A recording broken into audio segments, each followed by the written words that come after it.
என்னதான் வசதியான வீட்டு பொண்ணு நிலாவாக இருந்தாலும் வசதி இல்லாத சோழன் வீட்டில் இருக்கிறவங்களையெல்லாம் நிலா ரொம்ப மதிக்கிறது எல்லாத்துக்குமே பிடிச்சிருக்குன்னு நினைக்கிறவங்க நம்ம வீடியோவை லைக் பண்ணிவிட்டு நம்ம சேனல் இன்னும் சப்ஸ்கிரைப் பண்ணாதவங்க சப்ஸ்கிரைப் பண்ணிக்கோங்க. நிலா சோழன் அழகாக ரெடியாகி ஸ்டேஜில் நின்றுட்டுருக்காங்க. அப்போது நிலா வீட்டு ஆளுங்க எல்லாமே பெரிய பெரிய சொந்தக்காரங்கள்லாம் வர்றப்போ நிலாவோட அப்பா கூட்டிகிட்டு வந்து ஃபோட்டோ எடுத்துக்கிட்டு சூப்பராக எடுத்துகிட்டு போயிட்டுருக்காங்க. பாண்டிக்கு பல்லவனுக்கு நம்ம சேர அண்ணாவுக்கு எல்லாருமே வேலைக்காரங்க செய்கிற வேலையெல்லாம் இவங்களுக்கு தாசும் நிலாவோட அப்பாவும் மாற்றி மாற்றி கொடுக்கறது நிலாவுக்கோ சோழனுக்கோ தெரியாது. தெரிஞ்ச கண்டிப்பாக அவங்க இந்த வேலையெல்லாம் செய்யறதுக்கு விட மாட்டாங்க.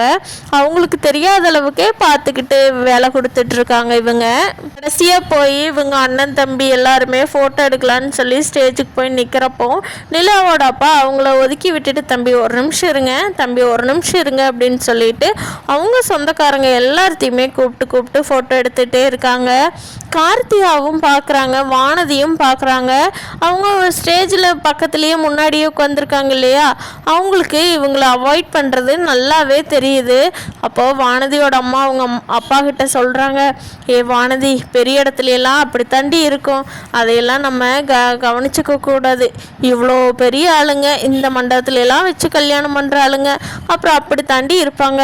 எவ்வளோ பெரிய இடத்து பொண்ணு இல்லை, நம்மக்கிட்ட எவ்வளோ சாதாரணமாக பழகிச்சல நிலா அப்படின்னு சொல்லி வானதியோட அம்மா நிலாவை பாராட்டவும் அவங்கள பாராட்டவுமே இருக்காங்க.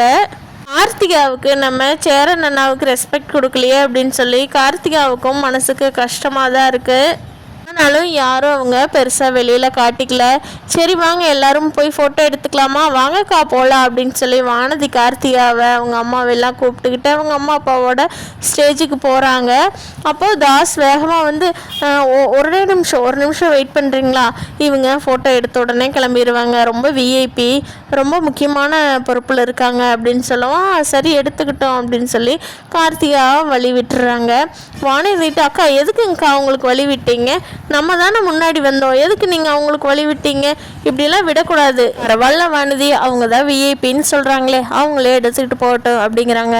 அக்கா விஐபின்னா நமக்கு ஒன்றும் வேலை இல்லையா, நம்ம என்ன வெட்டியாவே வந்திருக்கோம், நம்மளை வீட்டு மாதிரி இருக்கிற ஆளுங்களை பிடிச்சி போய் தானே அவங்க பொண்ணே கல்யாணம் பண்ணி இருக்குது, அப்புறம் என்னங்கக்கா இவங்களுக்கு அப்படிங்கிறாங்க. சரி விடு வானதி கொஞ்சம் பொறுமையாக தான் போவோமே அப்படின்னு கார்த்திகா சொல்லி வானதியை கொஞ்சம் சைலண்ட் பண்ணி வைக்கிறாங்க. அப்போது நிலாவுக்கு புரிஞ்சிருது இவங்கள அண்ணன் வேண்டான்னு சொன்னதுனால தான் ஸ்டேஜுக்கிட்ட வந்துமே ஓரமாக ஒதுங்கி நிற்கிறாங்கன்னு. நிலா போய் ஸ்டேஜை விட்டு ஓரமாக போய் அவங்கள கூட்டிகிட்டு ஃபோட்டோ எடுக்கிறாங்க. நம்ம பல்லவன் பாண்டி எல்லாத்துக்கூடவுமே சேர்ந்து நிலா ஃபோட்டோ எடுக்கிறத பார்த்துட்டு அவங்க அம்மா அப்பா எல்லாத்துக்குமே ரொம்ப கஷ்டமாக இருக்குது. இவ என்ன இவங்களுக்கே முக்கியத்துவம் கொடுத்து எடுக்கிறா பாரு, நம்ம காலையிலேருந்து ரெடியாகி இருக்கிறோம், நம்மளை ஃபேமிலியே நிற்க வச்சு ஃபோட்டோ எடுக்கலான்னு இவளுக்கு தோணுச்சா, தேனு ரொம்ப மாறிட்டா தேனு உன் பொண்ணு அநியாயத்துக்கு இருக்கிறா அப்படின்னு சொல்லவும் ஆமாங்க எனக்கு அவளை பார்த்தாவே கடுப்பாக வருதுங்க, அவள் லவ் பண்ணி கல்யாணம் பண்ணின ஆளுகளும் அது குடும்பமாக அதுச்சு, இந்த குடும்பத்தையெல்லாம் கூப்பிட்டு நம்ம ரிசப்ஷன் வைக்கணும்னு நம்ம தலையெழுத்து பார்த்தீங்களா அப்படின்னு சொல்லி தேனுமே நிலாவோட அப்பாவுமே புலம்பிக்கிட்டு தான் இருக்காங்க. நிலாவோட ரிலேட்டிவ் ஒருத்தர் ஏன் சார் அவங்கெல்லாம் வேலை செய்கிற பசங்கன்னு சொன்னீங்க, ஸ்டேஜில் மாப்பிள்ளை கூடவே நின்றுட்டுருக்காங்க, மாப்பிள்ளையோட சொந்தக்காரரோ, நான் கேட்டதுக்கு இல்லையே வேலை செய்கிற பசங்கன்னு சொன்னீங்களே அப்படின்னு சொல்லி கேட்கவும் நிலாவோட அப்பா சொல்கிறாரு, அது ஒரு வகையில் மாப்பிள்ளைக்கு ஃப்ரெண்டும் ஆகுதுங்க, நமக்கு தெரிஞ்ச பையன் வேறு, அதனால் நான் அப்படி சொன்னேனுங்க, அதனால தான் ஃபோட்டோ எடுக்க நிற்கிறாங்க அப்படிங்கவும் அவருக்கு ஒரு சந்தேகமாக போயிடுது. கீழே மேலே பார்த்துக்கிட்டே சரிங்க அப்படின்னு சொல்லிட்டு கிளம்பிடுறாங்க. எல்லாம் பார்த்துட்டு இருக்கிற நிலாவுக்கு ஒரு சந்தேகமாகவே இருக்குது, இவங்க எதுவும் வேலை வாங்குவாங்களோ இவங்ககிட்டலாம் அப்படின்னு சொல்லி நிலாவுக்கு முன்னாடியே இருந்த சந்தேகத்தினால நிலா இவங்க 4 பேர்த்தையும் நீங்கள் ஸ்டேஜ் விட்டு எங்கேயுமே போகக்கூடாது அண்ணா, பல்லவா பாண்டி 3 பேர் சரியா, இங்கேயே நில்லுங்க, எங்கேயுமே போகக்கூடாது அப்படின்னு சொல்லவும் பாண்டி இல்லைங்க எல்லா ஃபோட்டோலையும் கவர் ஆகிக்கிட்டு நல்லாவா இருக்கோங்க, வேண்டாம் நாங்கள் அப்படிக்கா போய் அந்த பக்கமாக இருக்கோங்க அப்படின்னு சொல்லவும் பாண்டி என் பேச்சை கேட்பீங்களா கேட்க மாட்டிங்களா, இங்கேயே நீங்கள் நில்லுங்க, வேணா சேர் எடுத்து போட்டு வேணா இங்கே முன்னாடி என் கண்ணு முன்னாடியே உட்காருங்க அப்படின்னு சொல்லவும் இல்லை பரவாயில்ல அப்படின்னு சொல்லிட்டு பாண்டி நின்றுக்கிறாங்க. நிலாவுக்கு சந்தேகம் ஆனதுங்கிறது பல்லவனுக்கும் சேரனுக்குமே தெரிஞ்சிருச்சு. எல்லாரும் சின்சியராக ஃபோட்டோ எடுத்துகிட்டு ஃபோட்டோக்கு போஸ் எல்லாம் கொடுத்துக்கிட்டு பயங்கரமாக இருக்கிறப்போ நிலா வந்து திடீர்னு மயங்கி விழுந்துடுறாங்க. அங்கே இருக்கிறவங்களுக்கு எல்லாத்துக்குமே ஒரு மாதிரி ஆச்சரியப்பட்டு எந்திரிச்சு நிற்கிறாங்க. உட்காந்துருந்தவங்கெல்லாம் ஸ்டேஜில் இருக்கிறவங்கெல்லாம் ஐயோ நிலாவுக்கு என்னாச்சு அப்படின்னு பதட்டம் அடிக்கிறாங்க. நிலா வந்து மயங்கி விழுந்த உடனே வந்து சோழன் வந்து கட்டி தாவி பிடிச்சிக்கிறாரு.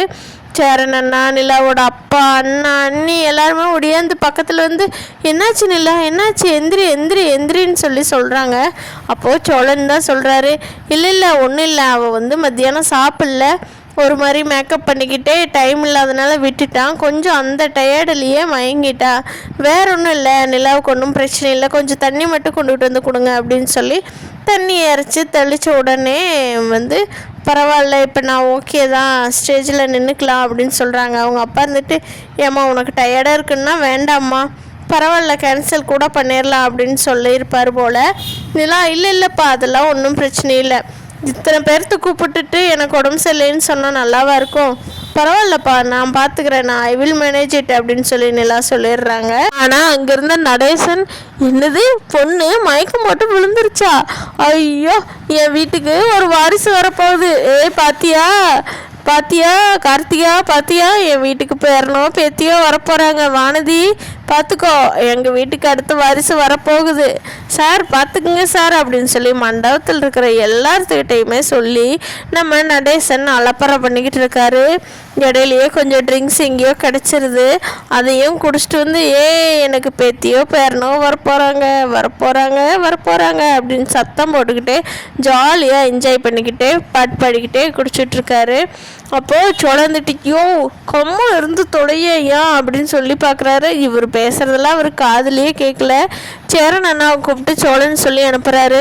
அண்ணன் தயவு செஞ்சு அந்த ஆளை கம்முன்னு இருக்க சொல்லுன்னு, தப்பு பண்ணிட்டேன், தயவு செஞ்சு அவள் பிடிச்சி ரூமில் கட்டி வைப்பியோ அடைச்சி வைப்பியோ எப்படியோ அவரை வச்சிருன்னு, தயவு செஞ்சு அவர் வெளியில் வந்துட போகிறாருன்னு ஒரு 2 மணி நேரத்துக்கு அப்படின்னு சொல்லவும் சரின்னு சொல்லி சேரன் பாண்டி எல்லாருமே போய் அவங்க அப்பா போய் மாப்பிள்ளை ரூமில் படுக்க வச்சிடலான்டா, கொஞ்ச நேரம் ஆகட்டும், இவரை எழுப்பிவிட்டு நம்ம ஊருக்கு போகும்போது கூட்டிகிட்டு போயிடலாம், தூங்கி எந்திரிச்சாருன்னா சரியாயிக்குவார் அப்படின்னு சொல்லி எல்லாருமே ரூமுக்கு கூட்டிகிட்டு போய் அவரை அப்பா தயவு செஞ்சு படுத்து தூங்குங்கப்பா அப்படின்னு சொல்லி ரூமுக்குள்ளே விட்டுட்டு வர்றாங்க.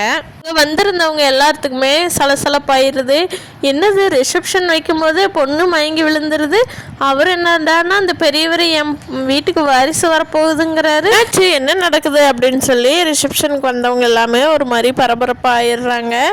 அப்போது நிலாவோட அம்மா சொல்கிறாங்க, சே இந்த வயசானவரை வச்சுக்கிட்டு கொஞ்சம் கூட டீசென்ட்டியாக சென்ஸே இருக்காதா, ஒரு பொண்ணு மயக்கமாயிட்டா வேறு எதுக்குமே இருக்காதா, என்ன நிலா உங்கள் குடும்பத்து ஆளுங்களே இப்படி இருக்காங்க, எல்லாரும் எவ்வளோ வசதியான ஆளுங்க, அவங்க முன்னாடி எப்படி நடந்துக்கணும்னு தெரியாதா அந்த பெரியவருக்கு அப்படிங்க.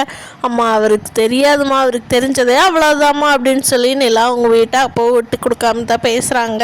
இதான் இந்த கதை போக போகுதுன்னு நான் நினைக்கிறேன். ஃப்ரெண்ட்ஸ் நீங்கள் என்ன நினைக்கிறீங்க? இன்னைக்கு எல்லாம் கமெண்ட் பண்ணுங்கள். தேங்க்யூ.